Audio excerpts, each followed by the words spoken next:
Hello friends, welcome to மதி சமையல். இன்றைக்கி நம்ம சேனலில் பன்னீர் மசாலா கிரேவி ரெடி பண்ண போகிறோம். ரொம்ப டேஸ்ட்டாக இருக்கும் இந்த கிரேவி.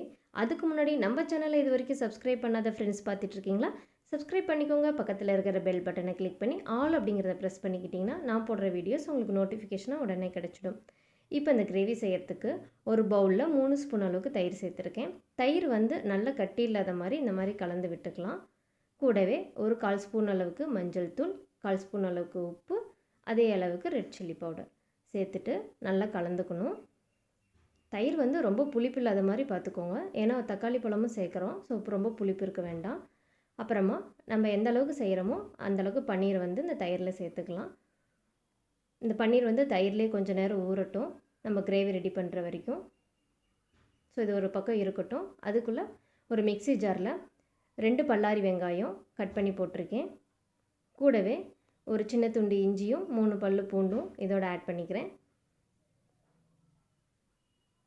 அதுக்கப்புறம் பட்டை, கிராம்பு, பிரியாணி இலை, சோம்பு, கல்பாசி, அனாச்சிப்பூ இதெல்லாம் கொஞ்சமாக சேர்த்துக்கலாம். ரொம்ப அதிகமாக சேர்க்க வேண்டாம், கொஞ்சமாக சேர்த்து அரைச்சிக்கலாம். நல்ல வாசனையாக இருக்கும்.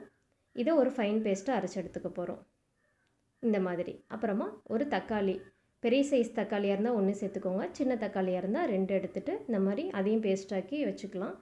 அப்புறம் இந்த கிரேவி செய்கிறதுக்கு ஒரு பேனில் 3 ஸ்பூன் அளவுக்கு எண்ணெய் சேர்த்துருக்கேன். எண்ணெய் சூடானதும் அரைச்சி வச்சுருந்த ஆனியன் பேஸ்ட்டு இதில் ஆட் பண்ணிக்கலாம்.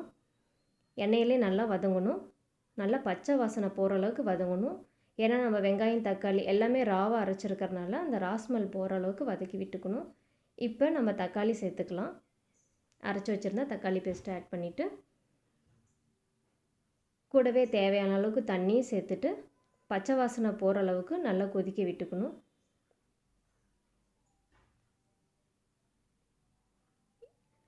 இதே நம்ம வதக்கி அரைச்சோம் அப்படின்னா இவ்வளோ நேரம் கொதிக்க விட தேவையில்லை. அதுக்கப்புறமா 1 ஸ்பூன் அளவுக்கு மல்லித்தூளும் 1 ஸ்பூன் அளவுக்கு ரெட் சில்லி பவுடரும் சேர்த்துருக்கேன். நல்லா மிக்ஸ் பண்ணி விட்டுக்கணும். இந்த கிரேவி பார்த்திங்கன்னா ரொம்ப ஈஸியான முறையில் நம்ம செய்கிறோம். ரொம்ப டேஸ்ட்டாகவும் இருக்கும். குயிக்காக ரெடி பண்ணிடலாம்.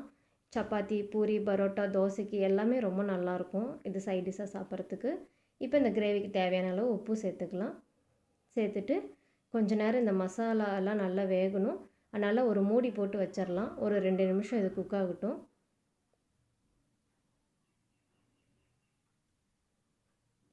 ஒரு 2 நிமிஷம் கழித்து இப்போ நம்ம பன்னீர் ஆட் பண்ணிக்கலாம். தயிரில் ஊற வச்சுருந்த பன்னீரை இதில் சேர்த்துக்கலாம்.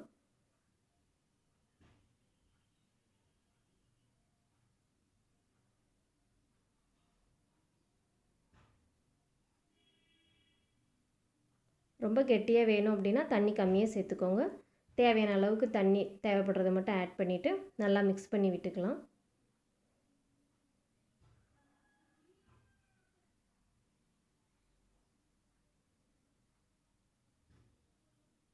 நல்லா கலந்து விட்டுட்டு எண்ணெயெல்லாம் பிரிஞ்சு வர அளவுக்கு இது கொஞ்சம் நேரம் குக் ஆகணும். ஒரு மூடி போட்டு திரும்ப வச்சிடலாம். ஒரு 2 நிமிஷம் இருந்தால் போதும். ஃபுல்லாகவே இந்த மாதிரி நல்லா எண்ணெயெல்லாம் பிரிஞ்சு வந்திருக்கு பாருங்கள். இப்போ கடைசியாக ஒரு 1/4 ஸ்பூன் அளவுக்கு கரம் மசாலா தூவிக்கலாம் மேலே. ஃபைனலாக சேர்க்கும் போது நமக்கு வாசனையும் நல்லாயிருக்கும், டேஸ்ட்டும் நல்லாயிருக்கும். கொஞ்சம் லைட்டாக கலந்து விட்டுட்டு கடைசியாக கஸ்தூரி மேத்தி சேர்த்துக்கோங்க. கண்டிப்பாக கஸ்தூரி மேத்தி நம்ம சேர்க்கும் பொழுது தான் நமக்கு ஹோட்டலில் சாப்பிட்ற அந்த டேஸ்ட் நமக்கு கிடைக்கும். ஸோ கொஞ்சமாக க்ரஷ் பண்ணி அப்படியே தூவி விட்டுக்கலாம். ஒரு அரை நிமிஷம் கழிச்சு ஆஃப் பண்ணிடலாம். அவ்வளோதாங்க. ரொம்ப சூப்பரான டேஸ்ட்டில் பன்னீர் மசாலா ரெடி ஆகிடுச்சு. ரொம்ப குயிக்காகவும் டேஸ்ட்டாகவும் ரெடி பண்ணக்கூடிய இந்த கிரேவியை நீங்களும் செஞ்சு பாருங்கள். தேங்க்யூ ஃபார் வாட்சிங்.